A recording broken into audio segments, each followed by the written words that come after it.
Okay, welcome back for episode 98 of Powers and Principalities. Joe, how you doing? Just fine, Tim. How are you? Very well, thanks. So, tonight we agreed to talk about the United States Constitution, the supreme law of the land, as they say.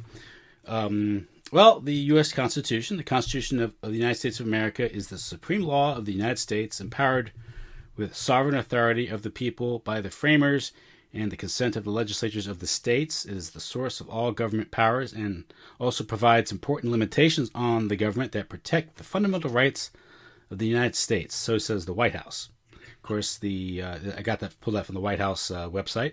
The famous quote, "We the people of the United States, in order to form a more perfect union, establish justice, ensure domestic tranquility, provide for the common defense, promote the general welfare, and secure the blessings of liberty to ourselves and to our posterity, to ordain and establish the Constitution for the United States of America." This is according to the fine folks at Encyclopedia Britannica, of all places. The Constitution. Why Constitution? The need for the Constitution grew out of the problems with the Articles of Confederation, which established a firm league of friendship between the states and vested most power in a Congress of the Confederation. This power was, however, extremely limited. The central government conducted diplomacy and made war, set weights and measures, and was the final arbiter of disputes between the states. Crucially, it could not raise funds itself and was entirely dependent on the states themselves for the money necessary to operate. Each state sent a delegation of between 2 and 7 members to the Congress, and they voted as a bloc, with each state getting 1 vote. But any decision of consequence required a unanimous vote, which led to a government that was paralyzed and ineffectual. Sounds like heaven. A movement to reform the Articles began, and the invitations to attend a convention in Philadelphia to discuss the changes to the Articles were sent to the state legislatures in 1787. In May of that year, delegates from 12 of the 13 states, Rhode Island sent no representative, convened in Philadelphia to begin the work of redesigning the government. The delegates to the Constitutional Convention quickly began on drafting a new constitution for the United States. The Constitution was written during the summer of 1787 in Philadelphia, Pennsylvania, by 55 delegates to a Constitutional Convention that was called ostensibly to amend the Articles of Confederation, the country's first written constitution. The Constitution was the product of a political compromise after long and often rancorous debates over issues such as states' rights, representation, and slavery. Delegates from small and large states disagreed over whether the number of representatives in the new federal legislature should be the same for each state, as was the case under the Articles of Confederation, or different depending on the state's population. Eventually, the framers resolved their disputes by adopting a proposal put forward by the Connecticut delegation. The Great Compromise, as it came to be known, created a bicameral legislature with a Senate in which all states would be equally represented, and a House of Representatives in which representation would be apportioned on the basis of the state's free population plus 3/5 of its slave population. The inclusion of slave population was known separately as the 3/5 Compromise. A further compromise in slavery prohibited Congress from banning the importation of slaves until 1808, Article 1, Section 9. After all the disagreements were bridged, the new Constitution was submitted for ratification to the 13 states on September 28, 1787. In 1787 and 88, an effort to persuade New York to ratify the Constitution, Alexander Hamilton, John Jay, and James Madison published a series of essays on the Constitution and Republican government in the New York newspapers. Their work, written under the pseudonym Publius and collected and published in the book form as The Federalist, became a classic exposition in defense of the Constitution. In June 1788, after the Constitution had been ratified by 9 states, as required by Article 7, Congress set March 4th, 1789 as a date for the new government to commence proceedings. The first elections under the Constitution were held in late 1788. Because ratification in many states was contingent on the promised addition of a Bill of Rights, Congress proposed 12 amendments in September 1789. 10 were ratified by the states, and their adoption was certified on December 15th, 1791. Of course, the Bill of Rights were all, the First Amendment, the Second Amendment about guns, First Amendment about freedom of speech and freedom of exercise religion. The Fourth Amendment protects citizens from unreasonable search and seizures, requires government to obtain a warrant, a search warrant with probable cause under authority of a judge. There's, of course, the Ninth and 10th Amendments, which should be important, but for some reason the government has ignored those. The federal government has pretty much declared them a nullity. Of course, in the Constitution, the founders took great pains to establish a relationship between the states. States are required to give full faith and credit to the laws, records, contracts, and judicial proceedings of other states, although Congress may regulate the manner in which states share records and define the scope of this clause. States are barred from discriminating against citizens of other states in any way, and cannot enact tariffs against one another. States must also extradite those accused of crimes to other states for trial. The founders also specified a process by which the Constitution may be amended, and since its ratification, the Constitution has been amended 27 times. In order to prevent arbitrary changes, the process for making amendments is quite onerous. An amendment may be proposed by 2/3 vote of both houses of Congress, or if 2/3 of states request one by a convention called for that purpose. The amendment must then be ratified by 3/4 of the state legislatures, or 3/4 of the conventions called in each state for ratification. In modern times, amendments have traditionally specified a time frame in which this must be accomplished, usually for a period of several years. So that's kind of a rundown on the Constitution itself. Of course, that's sort of a very, I guess, basic history and explanation of it. There's a lot more there, I think. A lot more controversy. The Constitution also supposedly, created a federal government of specific enumerated powers. But within the Constitution, there's such wording as necessary and proper clause, general welfare, and these things. And this vague language has been exploited by the federal government to pretty much mean it can do anything it wants. Now, to the point now where the government pretty much says just invokes general welfare, necessary, proper, or actually, another one is also the Commerce Clause, meaning they can regulate anything if they just describe it as commercial activity. And of course, any activity has some impact on commerce. So that's what the court has decided. And this, of course, this arduous amendment process has pretty much been bypassed by things like the creation of administrative states, bureaucracies, and this, of course, is done particularly through the New Deal and also the various wars, but also judicial activism. The federal courts they did. The Marshall Courts, Justice Marshall, who in Marbury versus Madison, more or less seized the power of judicial review, sole judicial review, although it's nowhere in the Constitution, and that gave the courts or at least they seized the power, right, to the sole role of interpreting the constitutionality of laws. And since then, the courts have been very active in interpreting the law, misinterpreting the law, or engaging in all types of legal sophistry to expand the federal government. Very rarely do they use that sophistry to limit the powers of the federal government. But there's a lot more to hear. So, Joe, that's kind of my take on the Constitution. What do you have to say? Well, I would first like to change the first line of the Constitution. That would be the first thing I would like to do. And where it starts out, "We the people," before that, I would like to have the phrase, "None are more hopelessly enslaved than those who falsely believe they are free." That's a quote from the Freemason Johann von Goethe. But I think that would be the right, sentence to begin the Constitution with, because it's, basically, if you, what the Constitution is, it's a camouflage for slavery. And it does this by creating the facade of democracy, but a particular kind of democracy that can be easily controlled by the groups who are creating the government. And so, if you want to kind of understand how the Constitution works, you have to go back and look at how it was actually created.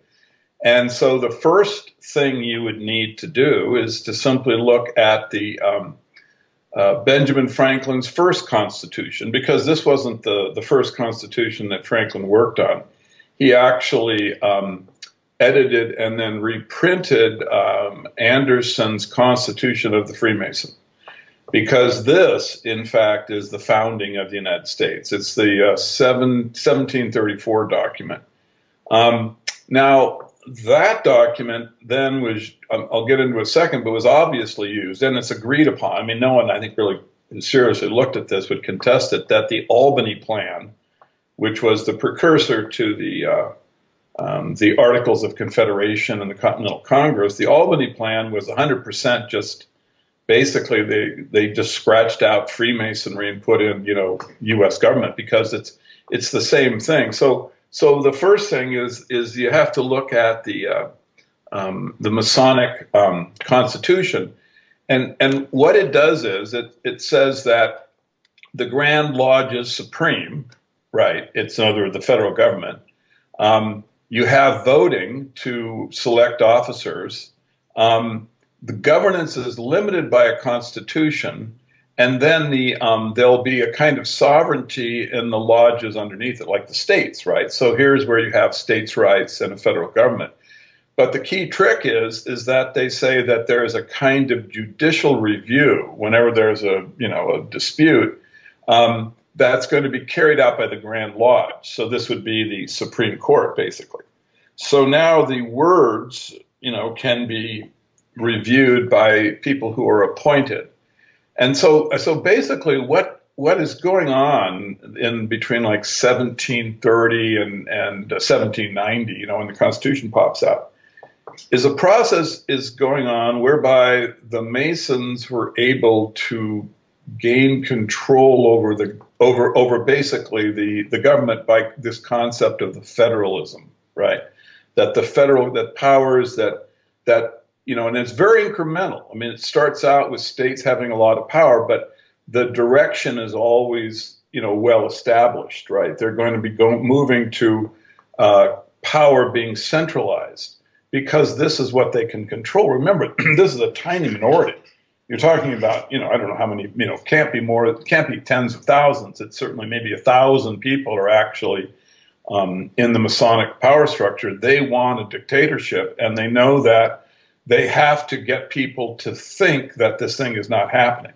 So they start out with the Albany Plan, and the Albany Plan was basically it was Franklin created it. Ben Franklin created it, and it is well known that it was basically the seeds that would eventually define the American federal system, the division of powers. It was all laid out in this Albany Plan, but with the very important distinction that they did not try with the Albany Plan to make the federal government more powerful than the states. They remember, this is incrementalism. It's the only way that they can do it. And so in the Albany Plan, they have this idea that the states would maintain as much power as the federal government. So the next step would be the Continental Congress. Now here, you have to remember how wired and fixed this deal is, because the Congress is being run by Peyton Randolph, and he is the Grand Master of Freemasons in Virginia, and he is working primarily with Franklin, who is the Grand Master of the state of Pennsylvania, right? So basically, these two guys are the administrative heads of Freemasonry in the United States, and they are creating a document which is a mirror of the Freemason system of control. And remember, Freemasonry is a system of slavery, basically, because of the oath taking. Of course, at the top, it works. There is freedom there if you're inside that group, but below it, they have these system of oaths. So they're trying to replicate it politically without the population knowing what they're getting into. And you have Peyton Randolph, who is incidentally the first president of the United States. He is too old and sick, and he appoints Washington, who was his lodge brother. And of course, again, you can see how the wiring of Freemasonry through this whole thing. Now, in order to get the population to basically make the transition from state rights, where these are local areas of power, to accepting even the first version of federalism, because remember, federalism, as you said, expands over time. But even to accept that, you have to have the so-called Revolutionary War. And again, it's just a completely wired Masonic situation where you have the Boston Tea Party with the lodge members from the Green Dragon going out and complaining about taxes, which could have easily been resolved, but the Mason King George is being stubborn. So the Masons, Paul Revere and Hancock and Washington, all these guys are saying, oh, we got to have a war.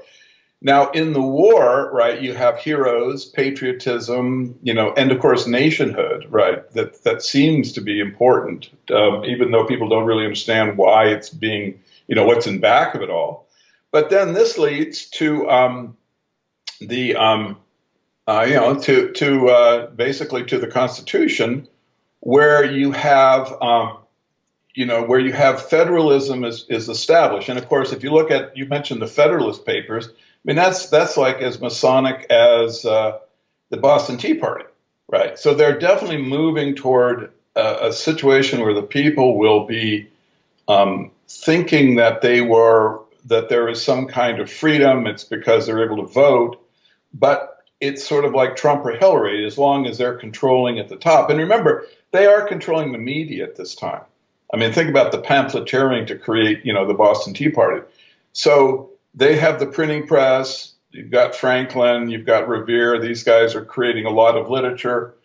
Now, I just wanted to say is like with Franklin, one thing that really kind of is eerie is that remember when they dug up the guy's house a few years ago, they found 11 bodies in the basement. Yes. And then we're going, gee, why is this? Well, just remember how murderous these people are.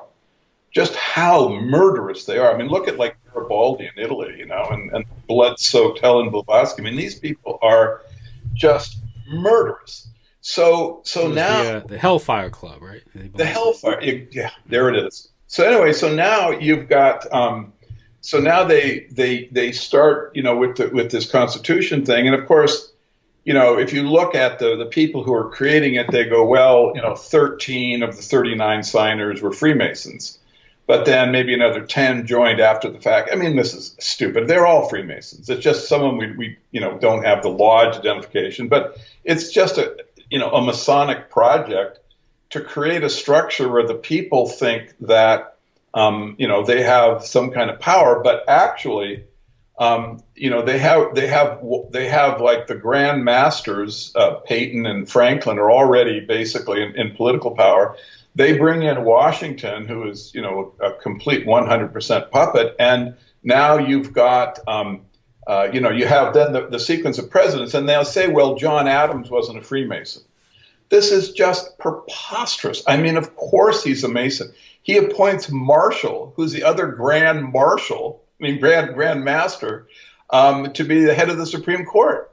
And you see, think about how few people they have to actually control. All they really need is the president and majority of the Supreme Court. Yeah, I think the dispute that culminated in Marbury versus Madison, I think, was a result of Adams packing the court at the last minute. Yeah, and Jefferson not giving them their commissions. Well, and they talk. There's all these like problems. They go, well, Jefferson was this or that. Look at Jefferson's gravestone, right? Mm-hmm. It's one of these Masonic obelisks. He designed it himself. They have the drawings of the thing. It's a secret society, Tim. They don't give up the identifications of everybody who's in it.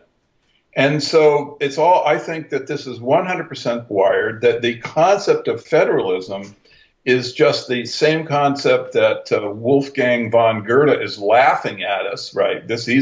He is one of the big German Freemasons. None are more hopelessly enslaved than those who falsely believe they are free. Well, that's us, right? They give us the Constitution, and then what brings about the transition to federalism would be like they say they need money for weapons. Basically, they had the Shays Rebellion, where they had. And they go, gee, how are we going to put down, like rebellions? Well, I mean, Shays he wanted to be free. He thought he was fighting in the Revolutionary War, not to have like some guy who could say he could tax him. But yeah, same with the Whiskey Rebellion too. Yeah, it's same for the Whiskey, exactly. And so the thing is, these are the real voices of freedom. And that was a great example of how sort of how the game was rigged from the start. was the cause of the Risky Rebellion was a result of the excise tax that Hamilton had gotten passed under, I guess it was under George Washington, to pay for the assumption of the estate of the state debt by the federal government. And the trick was that there were a lot of the average guys, soldiers, farmers, who had bought that, who had loaned the money, were now holding bonds that were now worthless, or only worth pennies on the dollar, so to speak. And what happened was Alexander Hamilton was an agent of Governor Morris, an early American oligarch, who financed the revolution, also financed the Constitutional Convention, who was sort of the power behind the Washington presidency. And they knew in advance that the Assumption Bill was going to become law, and that debt would be made good, paid with gold. So Governor Morris and Hamilton sent out their agents, went out and bought that debt, from the thousands of bondholders who thought it was worthless, so they were happy to get a few pennies for it. And then they turn around and the law is passed, and all of a sudden that debt is now made good with gold payments, and they're going to be taxed to pay for it. And a lot of the tax was on whiskey, and whiskey for all these people was currency. It was for these people, so it was a particularly onerous tax. And it was also the outrage because now they had sold the debt under not understanding there was an inside deal going on. So it was a bond swindle, and the United States government, fittingly, the United States got to start as a result of a bond swindle. So. Yeah, well, that's right. And I mean, that's that it's still being kept afloat by a bond swindle, basically, which is called the U.S. dollar, on our treasury notes. So public debt's a blessing, as Hamilton said, right? Yeah, that's right. It is, because it creates more federalism. Yeah. Read the Federalist Papers. I mean, talk about sophistry. It's just insane. They're saying, we need more centralized, focus, right? But so anyway, so basically, the Masons had the problem of how do you get the population to think that they aren't enslaved? That's the basic deal. And so the Constitution, it's kind of complicated. You've got the three parts to it, but there's a lot of voting. And then you can get angry at your congressperson or your senator or whatever, and then little by little we get to the place we are now, where it literally is slavery, because now the president doesn't even go through the pro forma of like getting the Masons in Congress to vote for a war. He doesn't need to waste his time. He just starts blowing things up. Yeah, we're getting the trappings of Republican government representation, even. Controversy and disputes, a lot of Sturm and Drang out there, but at the end of the day, the regime gets its way, despite what the Constitution, what the letter of the Constitution may read, what the original intent was, or what the public wants. The public be damned. The fix is in, and we see that all the time in various judicial rulings. That don't seem to make any legal sense if you really doing a good faith reading of the Constitution, but it's someone interested in what's being advanced, whether it's Obamacare in the insurance industry, and that's, of course, so imposing sort of this long way to imposing a scientific dictatorship, or various rulings throughout the years. When Woodrow Wilson wanted to draft people to fight in a conscript people to fight a war in Europe, there really wasn't much power there for the federal government to conscript, to draft people for such a thing, and people sued. Say, wait a second, there's no. You passed an amendment. Remember the 13th Amendment about about slavery. And they said, well, no, it's not slavery; it's service. And other countries do it, so it's all constitutional. Yeah. My favorite is the decision to permit pornography on the internet under the First Amendment. Yeah, the Freeman rulings. Freedom of speech. Like this. What exactly is being spoken? So it's preposterous, and that's why. And really, even if you have a government, which you have this governance painstakingly created with division of powers, the Bill of Rights, and these things. The problem is so much of what occurs now is not strictly speaking within government. A good example, it's occurring now with free speech, where now private corporations now are effectively suppressing free speech, and then of course what they're saying is, well, it's not us, it's the government. And all of a sudden, these liberals are advocates of non-interventionism. It's like, that's private. We don't regulate private. You don't regulate private companies, really? Yeah, and that's why really the Constitution. I mean, honestly, it just needs to start out with that expression so that people have a chance to defend themselves, mentally. Because once they get into the hocus pocus of this, tripartite government stuff, they're just lost. They can never find their way out. It's created as a slave state, and this is just the puppet show. The Constitution is like the longest running puppet show in history, and it was created by Masons for so that the public would not rebel against Masonic control. That's the sole reason for it. So all of the song and dance about, the appointing the Supreme Court justice. I mean, and that's why, the history is very useful, because you can actually trace, if you're want to do it, you can trace the Freemason Constitution, which was 1734, which was edited by Franklin. So there's no question, to the Albany Plan, which he actually created, and so you can it's transparent. You can see the relationship between the structure of the lodge and the judicial, the tripartite slave system that the Masons could create. You can see it right there in the Albany Plan, and then the Articles. The Articles are a little vaguer, but because they're still trying to appease the concept of the people in the different states would have a state government, right? That would be on an equal footing with the federal government. But then when you get to the Constitution, now this is collapsing, and the states' rights are, really they're delineated. There are only certain things, and it's that if it isn't like inside the Constitution, then the states have the power. But since there is Masonic control over the Supreme Court, what does the expression really mean? It doesn't mean anything. I mean.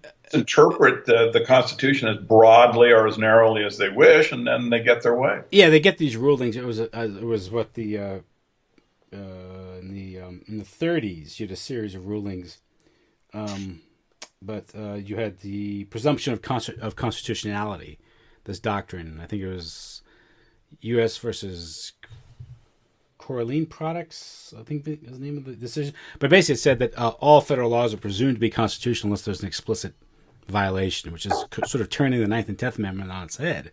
Like that's a presumption of constitutionality in these things. And you had some give back, like you had the Four Horsemen on the court who held back some of the New Deal legislation, but then FDR signaled he'd pack the court, and they backed down, and there was the switch in time that saved 9, as they said. That was, and the court just said, okay, we'll just say yes to everything.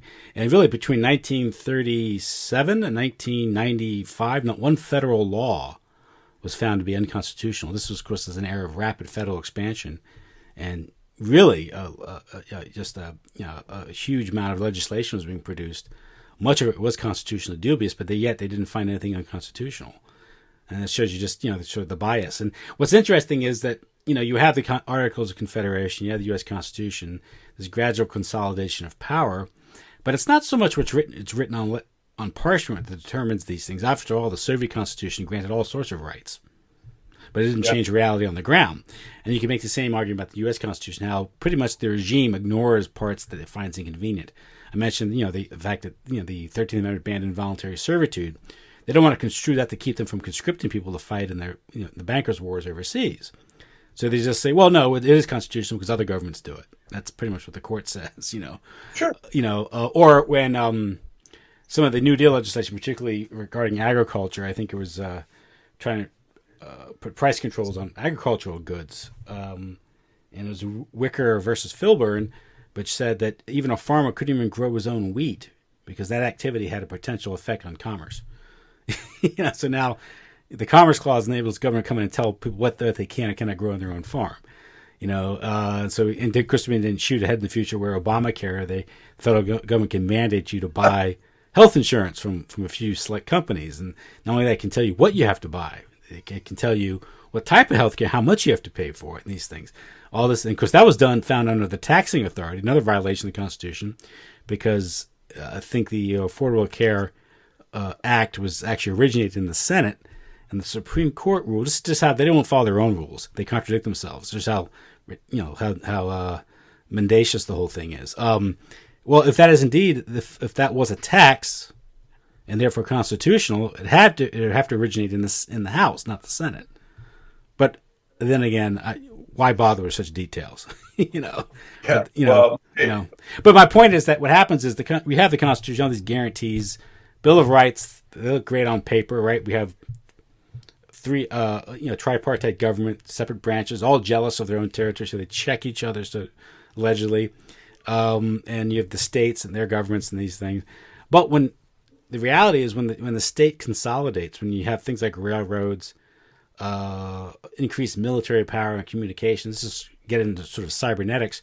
As the means of control are established, the letter of the law, the Constitution just becomes a scrap of paper, because now those in control, the government, the oligarchs who control the government, now have physical means to control, and to the law, to hell with the law, and that's what you get. So you have this, historians will cite sort of this gradual approach to history, where just a culmination of events, a sort of centralization. This is just natural course of things, and so inevitably that's going to affect how the law is interpreted, and what kind of laws are passed, and how we live, and these things. But this, as the highways are built, the railways are constructed, communications are established, the means of monitoring and surveilling, the Constitution gets warped along with those. So basically, the Constitution serves the machinery of the regime of the state. It doesn't limit it at all, and so it's just meaningless. It's just absolutely meaningless. The moment they're opportunistic. When they have the technology and the means to control and ignore the Constitution, they don't give a damn about the Constitution. It doesn't hold them back at all. And they have judges that are trained to provide the legal sophistry to justify it all. Or the issue, because we get, now you might want to address this, the whole function of secret societies, black ops, what we have now, the cryptocracy, secret government, the intelligence agencies, and just the function of think tanks, or even the foundations that constitute a secret government. They're completely outside the realm, of the Constitution, of the governmental structure, yet impose huge influence, or enact huge influence on those institutions and what we think, and how we, advertising and psychological warfare, what we expect, what we think is going on, and what we think, what informs our political views is controlled by the secret society through their foundations and bureaucracies and NGOs and think tanks. Right. Well, my favorite constitutionality is 8.5, where Congress has the right to coin money and regulate the value thereof. Yeah. This just makes me laugh every time I read it. I mean, how does letting a private bank owned by a few banking families have unlimited power of credit creation and establishing interest rates? Yeah, the Coinage Act. How's that regulating the value? Because, I mean... And they didn't amend the Constitution for that. Yeah, this was exactly what the clause is supposed to prevent, and they just laugh at it. And there's a non-delegation clause. Yeah. So anyway, so this is the thing. It's like you said, they knew they could control the top of it. They had the people in place already, basically, to do it. I mean, obviously, look at the Grand Masters running the thing, right? And when the Continental Congress, right? I mean, there's just, it's absolutely transparent. The Grand Master Freemasons are running the thing. There is no, structure of power. These guys are in charge. They're creating the language. And so there it's transparent, but they knew that they would be able to control the federal tip. This is the whole trick, is they knew they had enough control over the media. Think about like the Boston Tea Party and the pamphleteering and Franklin's printing press. So they had enough control over basically the circulation of ideas, and they had the people in place, right, to take the reins of power. And they're, of course, they're all murderous. They're going to, absolutely. They have to look at Franklin's basement, for God's sakes. Those are probably the people that opposed the federalism. He killed every one of them. And so. So this is what happened. They basically barged in. They created this fake, legal process that had federalism at the tip. They could control it really with only 5 people. I mean, all they needed was the president and 5 people on the court, or 6 people. So they needed 6 human beings. That's all they needed, and then they would have complete control. And as long as the population thought that this was not only democracy, but that there was patriotism, right? Because remember, the war, which is, this Masonic project to create the crisis that will then create this government, the war also created propaganda, you know. I mean, look at it today where, you know, in the NFL games where they bring out all of the, you know, families of the victims and things. I mean, this is how mind control operates, but it was operating back then, you know, where they you know, would have patriotic parades. And the idea is that you associate the war with your own interests. And you, therefore, you know, because it was Uncle Remus that got killed and you're honoring him by honoring the war. Mm-hmm.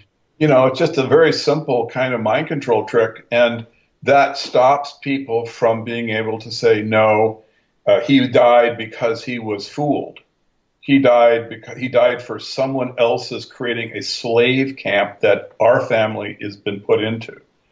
You know, and so the you know, the Constitution and federalism, the best approach is to just try to get people to see it as, you know, part of the technique of the Masonic control of the country to keep them from seeing themselves as enslaved. You know, that's my take on it. Just, you got to get people to come to that level of understanding of the thing. And it's, you know, you won't get there if you just follow like the current, you know, dialectic moment, you know, where it's Roe v. Wade or something. You got to go back and see that, look, these are all the Grand Master Masons, and they were definitely aiming for those that know what happened. You can't just, you know, be, you know, caught up in the emotion of the moment. We have to try to look backward and see the process, what was guiding this all the way through. I mean, to me, just if you just look at the Mason control, right, over like the, you know, the Albany Plan or the Articles of Confederation or the Constitution, it just begs a question. You have to wonder, wait a second, this is a tiny little group. They're completely controlling everything, right? This isn't democracy. What kind of democracy is this? It's and what is ending up, that if in the big picture, is states' rights are being destroyed, right? Mm-hmm. So you have Masonic desire to create federalism and states' rights being destroyed. Those are the big strokes that you have to be aware of when you look at the Constitution. Yeah, because those would present obstacles to the Masonic project of centralization. Yeah. So they can pay lip service to it, and they can be confident in due time they'll be able to coalesce the resources and manipulate the agenda to the point where they can impose their will, which they did do eventually. But you know, so they can pass the 9th and 10th Amendments to the Bill of Rights, and be confident that these things will, in due course, just be declared a nullity or a truism, as the Supreme Court has said. Where, you know, the whole idea that the Congress can pass a whole bunch of regulatory laws, and then under the necessary and proper clause, the Supreme Court can rule that, well, Congress has the power to empower these agencies to enforce the law, and most of what we are confronted with the federal code and regulations have nothing to do with legislation.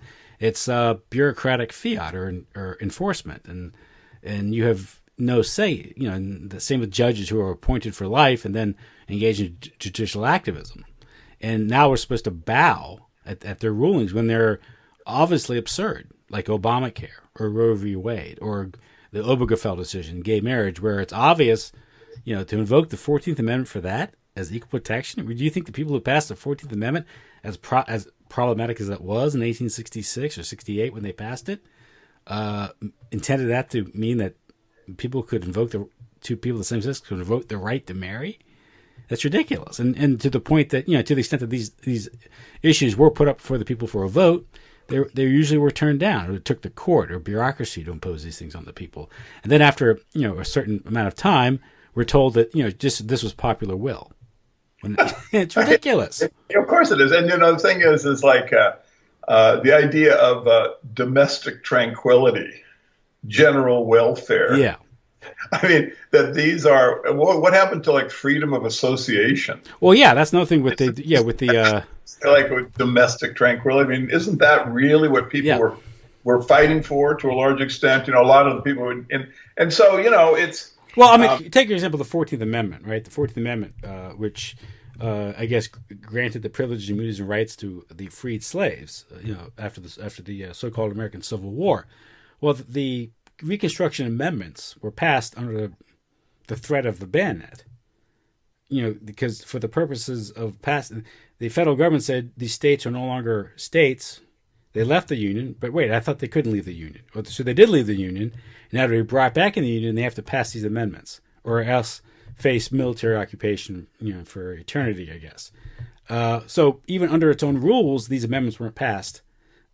And then when it didn't pass, they actually expelled a senator from, I think it was New Jersey, who was Stanton, I think was his name, who didn't like it, but they had to, because the regime wanted it.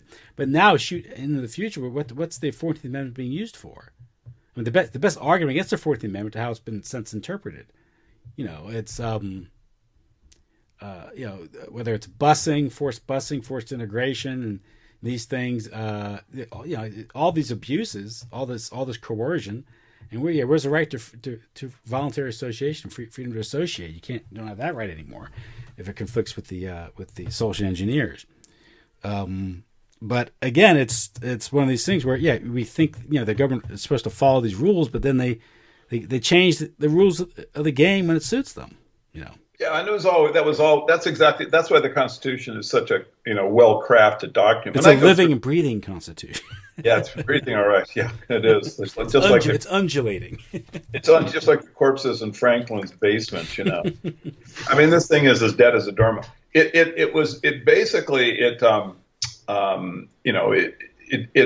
always intended, and has always been the case, that just a tiny minority can basically use this document to manipulate their will, and then when they want, basically arrest and destroy people who stand up against them. I mean, this is really what we have. It's a good example is that's the truth. A good example is, like, the Constitution also says for public accounting that all government budgetary items should be released to the public. I mean, I think in 1974 there was a lawsuit to try to find out what the CIA's budget was, and it was found out that the person had no standing, because I guess they weren't. That's another thing the trick does. When you sue about these things, they say you don't have any standing because you can't prove you're being harmed by it. Which is, well, how do I know that unless I find out what they're spending money on? The same thing they pulled a few years ago with the wiretapping. The Supreme Court ruled that those who were suing couldn't prove standing because the wiretapping is covert. Oh God! Wait a second. The people put up with it, and so that's the thing, is that you need 6 people, or now I guess there's more, but in the Supreme Court, but 11 people, and you got, and particularly if you also control the Federal Reserve, and it's just a very, very few people can. Well, you've had these various coups, right? And one with the coup of 1913, when you had the creation of the Federal Reserve in violation of the Constitution, because it granted a private bank the right to control the money supply. But you also had the direct election of senators, which changed a lot, and you also had, of course, the passing of the federal income tax. But you had, the New Deal revolution. They created the expansion of the managerial state, growing out of. I mean, obviously, it was aggravated by the First World War and the bureaucracy that was needed to wage the war, and a lot of these New Deal agencies kind of grew out of that. But you have these various coups. So we say it's the Constitution, but it's not the same Constitution, because it's just been legal sophistry, and it's completely distorted and misinterpreted, whatever meaning it ever had. So it's not the same Constitution. It's not the same government.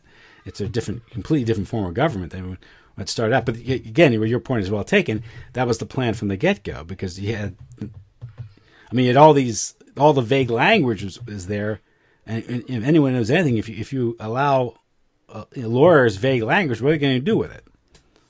Yeah, well, that's right. And it's funny because I actually looked through, the constitutional decisions. You can use Google these days for such things. And I was looking, and I was trying to find one I was going to bring as an example of where the Constitution had worked out for the little guy.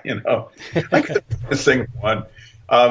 It's sort of like that the quote you gave a couple of shows ago that I just was so charmed by. I just keep repeating. I know I'm boring people, but it's like, when the guy told McCarthy, he says, McCarthy, look, if it wasn't a conspiracy, every once in a while we'd win one. Yeah. And you look at the decisions of the Supreme Court, particularly relative to states' rights or little guy's protection versus federalism.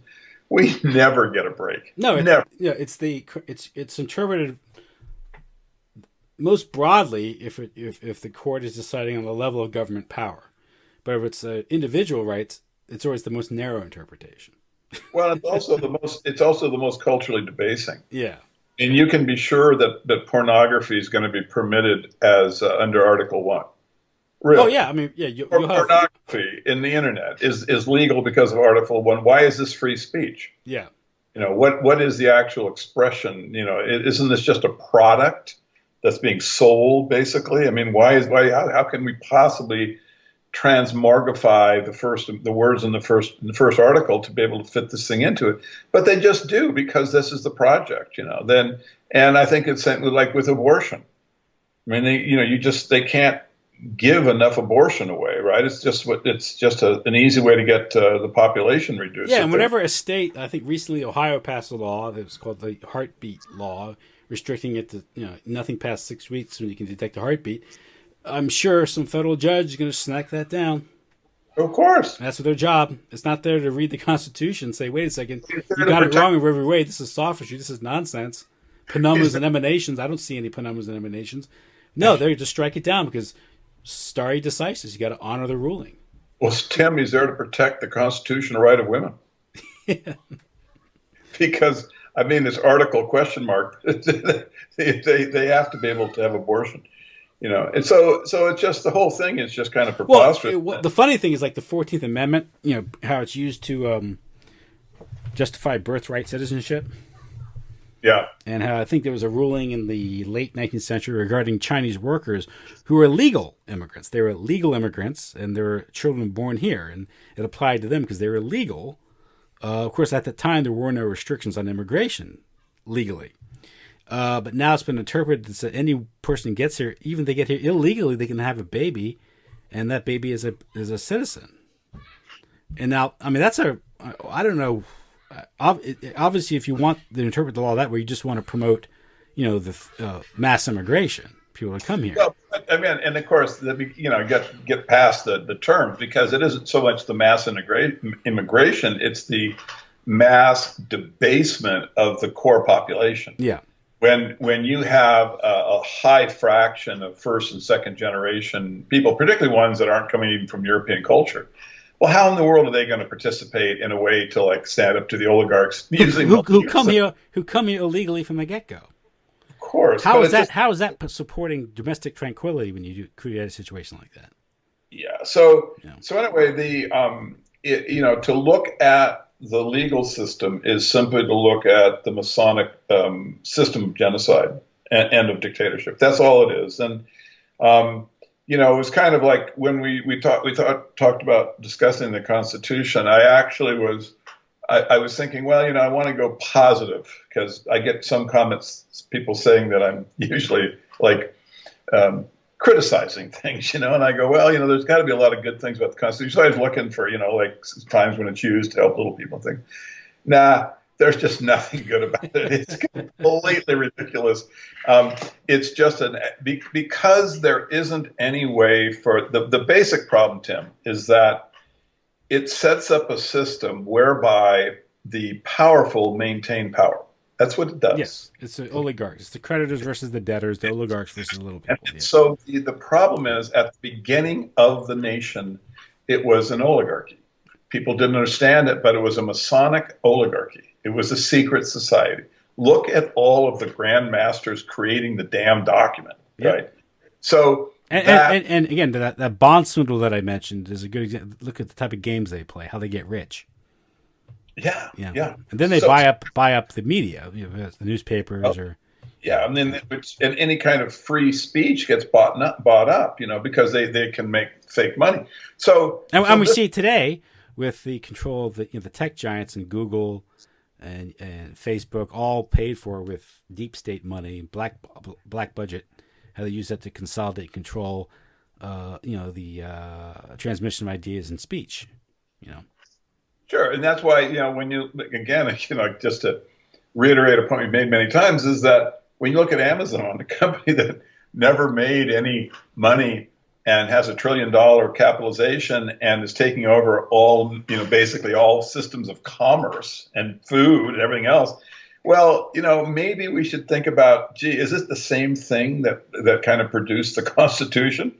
You see, it's never changed. It's never changed. Yeah. World War II, World War I, the Civil War. These are all just genocidal projects, reduce population, ratchet up the slavery step by step, and at the same time they're developing technology, which they're going to use, I guarantee you, as already are, to ossify the slave state. So you can't have a meaningful constitution, a meaningful electoral process, a Republican form of government when you have institutions like the Federal Reserve printing funny money to buy up everything, because they can just grow. They can control. They can manage perceptions, engage in mass mind control or psychological warfare to manipulate everybody and buy up everybody, buy up meaningful opinion. They can pay for the Walter Cronkites of the world and all that. They can create wars to get rid of the Irish population that's coming in during the Civil War period to make sure they don't vote them out. They can create poverty, what that can do. And then if all else fails, they'll just do mass immigration because these populations will be trivial to control. So, basically the cookbook of the oligarchs is pretty big. You know what I mean? They've got a lot of different recipes they can use. And the cure, if there is one, it lies in the information revolution. The people have to, when you get something like, Roe v. Wade or, the creation of the protection of pornography on the internet, the struggle on like the spiritual or moral level is just cannot be won. That's the area of their sophistry. You've got to expose the weaponization of it. This is how the information revolution can be won, is that every time they do crap like this, we don't buy in. It's like trying to argue with that Dr. Hofitz about, vaccinations. Mm-hmm. I mean, what you do is you point out that it's been weaponized and that this guy is genociding us. You don't go into, you try to stay away from, like his BS, like that, vaccine or autism, a genetic disorder. Don't get caught up in that. Try to always bring up the most central point of reality. And that is that these are oligarchs that are genociding us. This is what these legal decisions, these medical decisions, that's what's in back of them. And if the public doesn't get that information, right, then you won't be able to make a clear-minded decision about how to deal with it, how to get some relief, in terms of like a democracy that makes a little bit of defense for us. And that's why. I'm not kidding. I would love to see the Constitution printed with that phrase from Wolfgang von Goethe, because it is really the best first step to reading that document. Man, if you are hopelessly enslaved when you falsely believe you are free. Mm-hmm. I still like pulling out parts of the Constitution and trying to embarrass them with it. Sure. It's very. No, and I don't. I mean, I'm not saying that. That's a great process because it wakes people up. Yeah. It's one of the because and a lot of people they're used to being. It's hard to get them to the point where they want to proceed on Goethe's insight. That's a long journey. How do you get them there? Well, the first step really is, I think, a lot of time is just exposing the irrationality. Well, everyone who's elected to the House of Representatives or the Senate, President, they take an oath of office to uphold and defend the Constitution of the United States. So when you have like a Representative Schiff, putting pressure on Amazon to digitally burn books, and he should be called to account and be censored for that. Yeah, he's violating his own oath of office, and things like that. Obviously, I don't presume good faith in it. Not like if I point this out, they're going to say, "Oh, you're right. I'm going to correct my ways. I'm not going to do this anymore." But just the public should be aware of this, or when they try to pass a law that a federal law that punishes those people who are supporting the BDS movement, the boycott, divestment, movement against Israel. That in the federal law denying, federal contracts or allowing states to do this. We've had this example where, like, Texas hurricane relief was apparently the condition of getting hurricane relief funds was you not supporting the boycotting of Israel. I don't see the connection there, but it just shows you, really.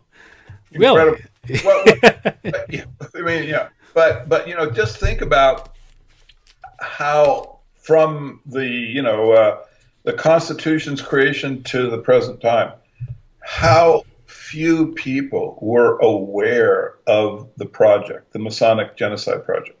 Man, it was just a handful throughout history. Most of them were just wiped out immediately. Well, most people are fighting it on a case-by-case basis. They're not aware of a long-term plan.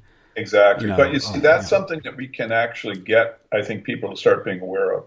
I mean, I know they're being mind controlled in universities, but man, the internet is really, it's just alive with these there was once an anti-Masonic party, right?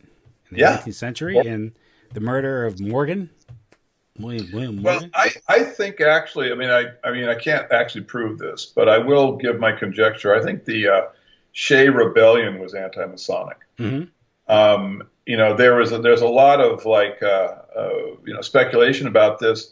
And interestingly, this was where Prince Hall becomes basically the head of the Black Masonic lodge systems. Prince Hall's a real guy and made his fame by saying, we Black lodge members will attack the Shays Rebellion. And that was, kind of an interesting fact in terms of, was the Shays Rebellion, what kind of anti-Masonic, plot was actually, embedded inside that rebellion. The problem, of course, is that history, is controlled, and so you don't really know what documents are actually going to, make it to us. But I think it's possible, and in any case, it's nice to have as a kind of a fantasy and an inspiration, and it's a way to, let's just try to make the current rebellion a little more focused into exposing what is obviously, a project by these tiny group, which leads to so much death and destruction. We need to just keep showing the history so that people can, get it. And then hopefully, once the information is widespread enough, we can actually start having some political, changes. Yeah. And if you doubt the role of Freemasonry in the formation of the United States and what that really means, what the United States is and represents in the world, you just take a tour around the nation's capital. And how about looking at the dollar bill? I mean, it's just preposterous, like when you've got the all-seeing eye in a pyramid staring at you every time you try to, cash a buck, with the 13 arrows and all these Masonic, imagery. I mean, for God's sakes, you don't see a crucifix on the dollar bill, George Washington wasn't wearing a rosary when he was inaugurated. I mean, it's clear who's in control. People just, they just will not, step out of their comfort zone to recognize both the history and the symbolism, so they can recognize they're enslaved, by this process, this system. Yeah, but they're given the theatrics and the facade of a republic, of the electoral process, and of political parties, and sort of superficial participatory democracy, as they say, and so that sort of ropes them in or makes them think that their opinion matters, and their voting matters in these things, and you reaffirm the system when you do that. So it's a realization that the fix is in. Yeah. I think there's one thing you can get if you look at history is that the fix is indeed in on these things. And it's the Constitution. I think it was Lysander Spooner who wrote the Constitution of No Authority. He said that the Constitution really is no good if it permits what has occurred. And this is the 19th century. Then it's no good. If it didn't prevent it, then it's still no good. So what do you have? Touché. It's not gonna it's a parchment barrier to tyranny, and that's about as good as strong as the paper that is written on.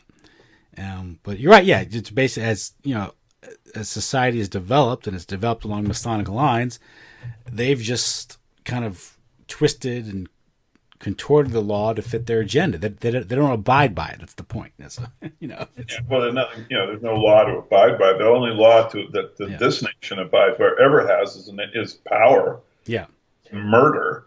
And while all the time with the smiling face, to the public. But frankly, I'm just sick of it. I don't even care, who smiles at me from the TV set anymore. I know that these people are just lying their heads off. And we have to step forward as humans to protect ourselves. And that's the basic thing, is to not let the intimidation keep us from speaking out, I mean, this is the problem. And part of it is just, I think is bad history. And that's why I know that, the review we did about the Constitution's creation tonight wasn't exhaustive, but it's a really good place for people to start research. Yeah, I mean, it was called a conspiracy in Philadelphia because really the convention, they were authorized to reform and amend the Articles of Confederation. They were not given any authority to write a new document. So from the get-go, where the federal power would be so concentrated. Yeah, that was, again, it was just, you could see it though, because it's easy to trace if you just remember that this wasn't Franklin's first Constitution. Go back to the Lodge system Constitution of 1734 that he printed, and you can see it's all there. I mean, basically, they're trying to create the Freemason system of control and present it to the public as a political system. Mm-hmm. So that's really kind of what we had. It's the Lodge system with the Grand Lodge, and then underneath, you have the oath taking, and that's what keeps the system intact. Is that they have levels of, where you have different kinds of information kind of access, but underneath you have a whole system of oath taking so that no one will rebel. I mean, that's really what when we do the Pledge of Allegiance or, the oaths when you become a soldier, basically you're just part of the Masonic Lodge process now. You're just taking a low-level oath. And that's part of what keeps people, in check, from both seeing, what's going on and also rebelling. Yeah, I think it's been referred to as the cathedral, sort of this canon of acceptable thought, and it's imposed, and we can see the bodies that do this. It's outfits like the Council of Foreign Relations. This coordinates governmental policy, media, even Hollywood and entertainment. That's why you have journalists, government officials, diplomats, writers, actors, actresses, part of the CFR and these things. And that's an example. I think another example is just how the influence of various foundations in controlling education. Of course, we talked recently about the General Education Board of Rockefeller's thing, how he endowed it with $130 million in 1902 to sort of take over education, medical industry, these things.